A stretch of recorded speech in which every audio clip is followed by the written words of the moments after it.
It's 3 a.m. and you're staring at the ceiling doing that dangerous math. Paycheck in, rent out, groceries, maybe the car payment. If one thing goes wrong, a blown tire, a surprise bill, the whole month collapses. Meanwhile, you see people your age who seem to make money multiply effortlessly. Same hours in the day, maybe not even smarter than you, but their accounts grow while you feel stuck. Here's the catch. It's not luck, it's not winning the lottery, and it's not grinding 80-hour weeks. It's 3 simple shifts in how they see and use money.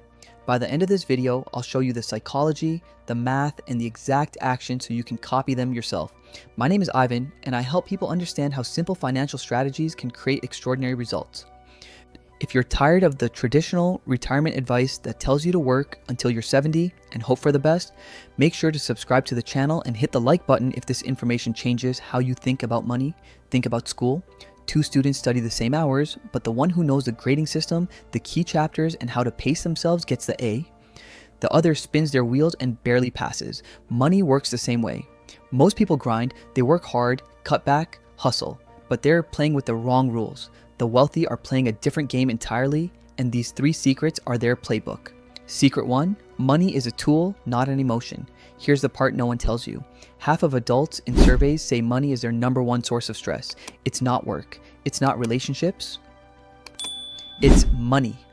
And when your brain links money with fear, guilt, or greed, you'll unconsciously push it away. Think about it. If you secretly believe money is bad or rich people are greedy, how motivated are you to become one of them? That belief system sabotages you before you even begin. Picture this. You're at the grocery store staring at the shelf. Do you buy the brand name cereal or the generic box that saves $2? That tiny stress spiral isn't about cereal. It's about the belief that money is scarce, that it controls you. Here's the catch. Money is neutral. It's a tool like a hammer. With a hammer, you can build a house or smash a window. It doesn't make you good or bad. It amplifies who you already are. If you're generous, money lets you be more generous. If you're reckless, money magnifies the chaos. The consequence? People who see money as the enemy self-sabotage. They overspend when they feel guilty. They avoid learning to invest. They live paycheck to paycheck thinking this is just how life is. Quick math check. If you waste just $10 a day on mindless spending, that's $300 a month or $3,600 a year. Redirected into investing at 7% return, that's about $55,000 in 10 years. That's the cost of treating money like sand slipping through your fingers. So here's what you do today. Reframe how you think about money. Stop calling it evil or dirty. Treat it as a lever. Try this micro shift. Redirect $50 a month from something forgettable. Unused subscriptions, impulse food delivery into savings or debt payoff. The act tells your brain money is a tool I control, not a force that controls me. That single redirect starts the identity shift from victim to builder. Secret 2, buy time, not things. Let's shift gears. Here's where most people mess up. They believe getting rich is about working more hours. So they stack overtime, take second jobs, burn themselves out. But here's the math. There are only 24 hours in a day. Even at $30 an hour, you can't escape that ceiling. I know people who work 6 days a week, collapse on Sundays, and still feel broke. They're exhausted, snapping at their kids, telling themselves they'll rest once the debt is gone. But here's the catch. That cycle never ends if you're only trading hours for cash. The wealthy flip the question. Instead of how can I trade more hours, they ask how can I earn more while working less? They buy time. They invest in systems, assets, or skills that keep paying when they're not working. Let me make this concrete. Imagine you work 50 hours a week and save nothing.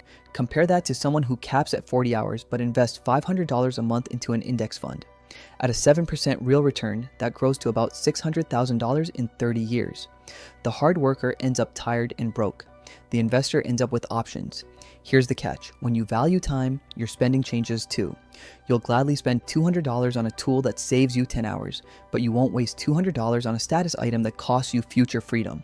Wealthy people understand the time-money exchange. They're not cheap, they're selective. Every dollar spent on flash is a dollar that can't buy back their mornings, their weekends, or their ability to walk away from a bad situation. Now, here's what you do. Audit 1 week of your life. Circle the hours where you're trading time for low payoff, overtime shifts, endless commutes, scrolling. Replace just 2 of those hours with something that compounds.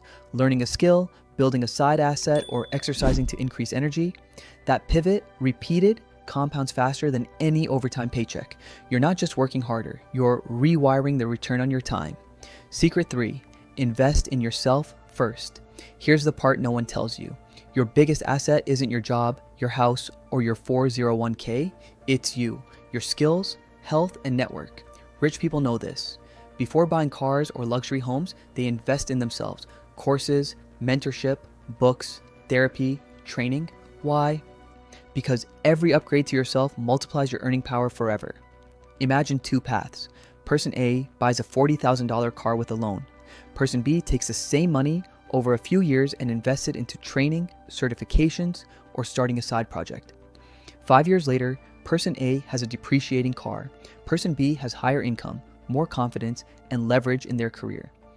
Think about how many times you thought about buying that book or signing up for that course, but you tell yourself, nah, later I can't justify it. Meanwhile, you'll blow the same $20 on delivery that doesn't change your life at all.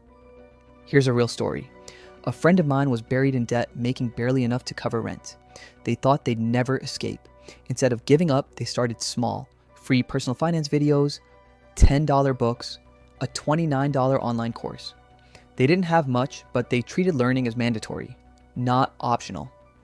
Within 2 years, they'd paid off their debt, built a small emergency fund, and even started investing monthly. They're not a millionaire, but here's the key. They sleep better. They have options. And their relationship with money completely flipped. You might be thinking, but I can't afford it. Wrong. You can't afford not to. Investing in yourself doesn't have to be expensive. A $20 book, a free online course, a $50 skill workshop. They compound into thousands over your career. The danger isn't overspending. The danger is stagnation. Here's a sanity check. A $200 pair of sneakers loses half its value the moment you wear it. A $200 skill course that lands you just a $1 per hour raise, that's $2,000 more a year, every year. The ROI isn't even close.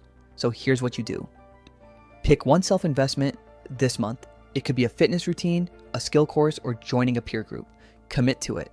The rich treat this like rent, non-negotiable. Every month, something improves. That compounding doesn't just grow your income. It grows your confidence, your options, and your ability to spot opportunities others miss. The split. Average versus disciplined. Let's zoom out. Here's the average versus disciplined split. The average person treats money as stressful. They overspend, carry balances, tell themselves they'll start saving next year. The disciplined person sees money as a lever. They save first, pay cards in full, keep costs capped. At first, the gap looks small. Both might be making the same $50K salary in their 20s. But watch what happens as time compounds. By 30, the average has maybe $2,000 saved, a couple of high-interest credit cards, and no real investments. The disciplined person, saving 15% from the start, already has $40,000 building quietly in index funds. By 40, the average is still paycheck to paycheck, one bad car repair away from panic. They've earned hundreds of thousands over the years, but almost nothing sticks. The disciplined, their net worth is pushing 6 figures. They've got 3 to 6 months of runway and a growing investment account that throws off dividends. By 50, the average is burned out, still stuck trading hours for money, still behind on retirement. The disciplined can see the end of the game. They built enough cushion that work becomes optional, not mandatory. They can walk away from a bad job or take a year off without fear. That's the delta. Same starting income, same hours in the day. But one life path stays stuck in survival mode. The other buys freedom, options, and peace of mind. The identity shift from stuck to builder. The biggest secret the wealthy know isn't locked away in some playbook. It's mindset, it's identity, it's deciding to see money as a lever, to guard your time like it's the rarest asset you'll ever own, and to keep building yourself into someone more valuable every single year. Remember that friend I told you about? They didn't get lucky. They didn't suddenly make 6 figures. They shifted who they were. They stopped saying I'm broke and stuck and started acting like someone who invests in themselves and manages money on purpose. That small identity shift unlocked their freedom, and that's the same opportunity in front of you. You don't need a lottery win or a new job title. You need one decision today. Move $50 into savings, cancel a bill you don't use, or finally buy the book you've been putting off. That single act rewires your identity from survival mode to builder mode. Imagine the difference. No more 3 a.m. math. No more panic at the mechanic when your car needs $800 in repairs. You just pay it calmly because you built the buffer. That's what becoming a disciplined person feels like. The median American has less than $1,000 in savings. Build just a $5,000 emergency fund and you're already in the top half. That's what builder mode looks like. The moment you become the kind of person who keeps money and buys back time, everything changes. Options open up, stress fades, and you start to play the same game the rich have been playing all along. Because building wealth isn't about hype or tricks, it's about rewiring how you think and act step by step.